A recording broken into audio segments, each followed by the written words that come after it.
And we've started an unofficial policy of any container that we find that may have liquid in it with a cap, don't empty it out on the beach. Put it in the garbage, bring it to the dumpster. Because sometimes it could be oil, and on a shellfish flat, you're just releasing a pollutant. So if there's a soda bottle or something and it's half full of whatever, don't empty it on the beach. Most of our focus is on writing down what you pick up.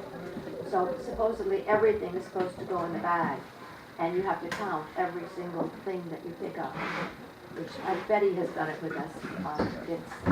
It's a pain sometimes when you have to count every cigarette butt, but that's the focus on it. I think you guys do a great job. Yeah. If any of you would like to help, let me know.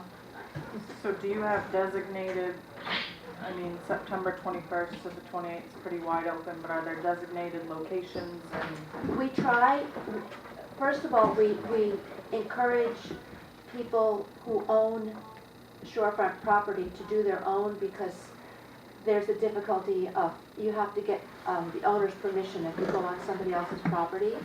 So, and we have a lot of our shorefront is private, so first of all, we try to get all the people that are on the shorefront to do their own property, and then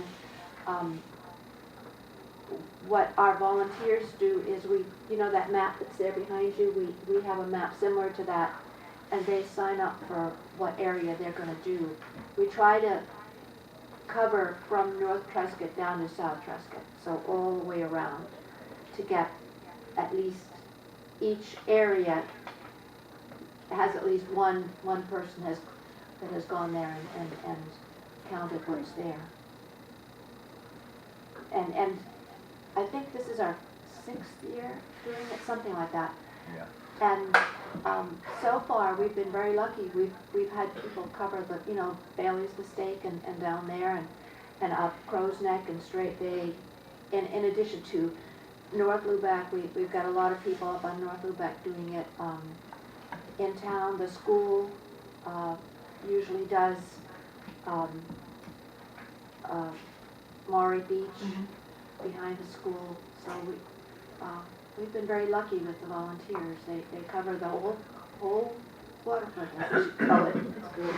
Yeah. there's always more volunteers. Well, and it just occurred to me, tonight when you're telling us how the Orc people have been volunteering with all this stuff, I thought, oh yes, I had to call them too. So if I wanted to do a section of beach or anybody, they would contact you and you would. Well, actually, I'm the one that's calling people, but the school, the library is where you sign up.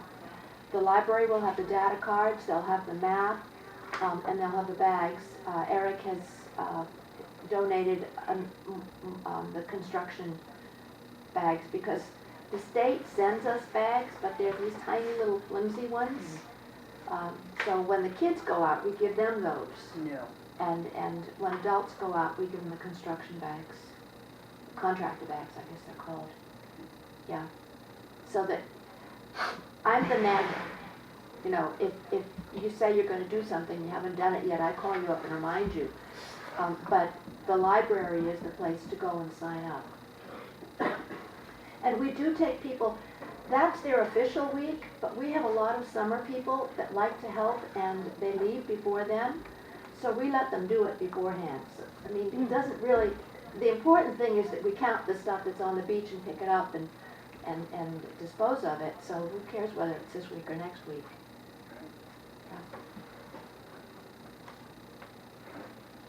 Do you have a motion? I make motion. Use stuff that, if there wasn't one already made. I don't think there was, but I don't know if we did that in the past, but I don't have a problem if we did. Yeah. Fine with me. Okay, now I'll second that motion. All in favor? Thank you. I think we're gonna need a bigger dumpster. Well, I tell them the first option is if they're throwing out their own trash, if they can just put it with their trash. Right? No. No? At home, she's At talking. home. Oh, it doesn't, Right. don't bring it here. Clean that phone with. But there are people who will not take it, and it, in our directions, it does say to put, the tag on it that says that it's the The beach location. cleanup. Right. Okay, very good. Thank you, Rita. Thank you. Next item is Steve Welch is here from Down East DMS, and he's going to discuss a town meeting for a possible refinance option for Down East DMS, so come on up. Quarter past 8 isn't too bad. This is one of our more rousing meetings, I think, tonight. My name is Steve Welch. I'm the director of Down East EMS, Washington County Emergency Medical Services Authority. And I've been in that position now for 7 months. And I'm looking to improve things in the ambulance services that we have. And one of the improvements that we need to make is we're basically going to refinance the department and the company. And it's fairly involved. And there's 3 different things that we'll gain from this that'll be improvements. Our ambulance fleet is starting to get old and tired. And they're mostly 2006 units and older. And they're pushing 200,000 miles. And ambulances being fairly expensive, it's a fairly expensive proposition to change out them. So one of the things that we want to do is start replacing them with good, likely good used units that have most of their lives left, and hence that'll be part of the refinancing. The second thing we want to do, and if you remember correctly, in 2009, Down East EMS actually split into 2 companies when Calais pulled out, and the town of Calais, the city of Calais, started their own ambulance service, and Down East EMS was reborn. And during that, there was a fair amount of debt incurred to start up a new ambulance company, and that's been paid down fairly well now over the past 4 years. But I want to be able to refinance that now at a much lower interest rate, which is available now. And to do that, that would be part of this process to do it. And the towns of Lubec, City of Eastport, and the unorganized territories and county were part of that process back then on certain parts of that. So would have to involve them again now to refinance. The third part of this, and it's funny that we were talking with Donnie tonight, is that we're all having to do more with less. And in the ambulance business, basically we see our costs rise every year, like towns do. Fuel gets more expensive, insurances get more expensive, and the government gives us less reimbursement. So we're having to see a similar amount of patients with less money to do so with an aging fleet. So that's the reason I want to do all of this.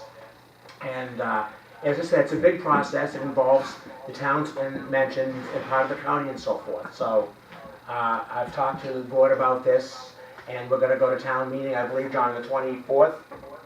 25th. 25th? Okay.